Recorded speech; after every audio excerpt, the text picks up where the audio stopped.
Ola, son a doutora Marta Vega Díaz e vou vos presentar o traballo que fixen durante a tese titulada Estilos educativos parentais, repercusión sobre a motivación hacia a actividade física e a imaxe corporal.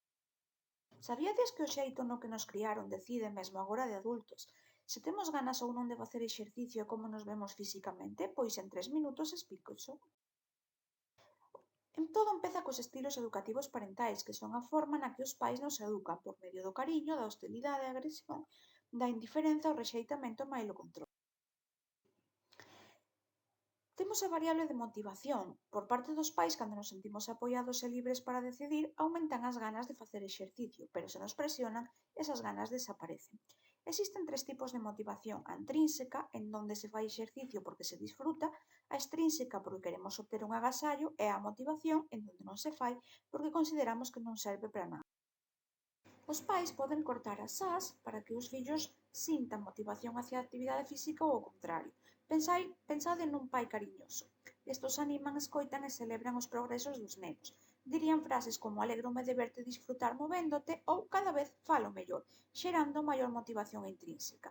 Nos pais hostís ridiculizan, comparan e humillan os nenos. Dirían frases como para que segues, eres inútil, a culpa de que perderades é túa, xerando desmotivación. Cando os pais mostran neglixencia, pois non mostran interese nin coidan os nenos. Pronunciarían frases como non sexas blando, compites sen queixas, debilitando a motivación extrínseca.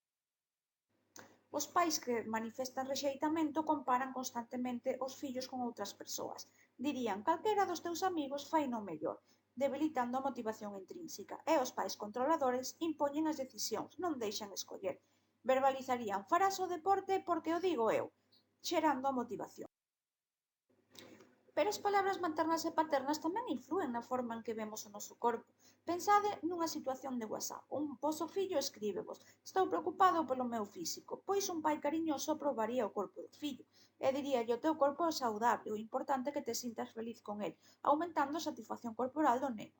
Sin embargo, un pai hostil castigaría ou insultaría o fillo se non ten o corpo desexado e diríalle: lóxico, con ese corpo non vas a conseguir nada, ponte en forma xa, debilitándolle a satisfacción corporal. Un pai neglixente non se preocupa polo corpo nin o benestar do fillo, e a contestación sería: se engordas ou non, a quen lle importa? A min non, desde logo, debilitándolle a satisfacción corporal. Nos pais que mostran rexeitamento, o que fan é comparar o corpo do fillo co doutras persoas. Entón diríanlle: normal, non vales para nada, eres o único na familia sen forma atlética, debilitando a satisfacción corporal. E por último, os pais controladores, os pais elixen as prendas ou decisión sobre o aspecto físico do fillo.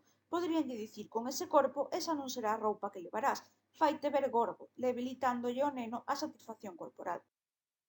Como conclusións, a nosa primeira piscina sempre foi a familia. A crianza é como aprender a nadar: hai quen te sostén, pero hai quen te solta. A motivación hérdase, pero podemos cambiala. E o corpo é a túa primeira casa. Os pais deciden se nos axudan a construir un espello no que vexamos fortalezas ou deformidade. E se queredes saber máis sobre o meu traballo, tedes aquí algúns libros no que podedes consultar máis información. Grazas.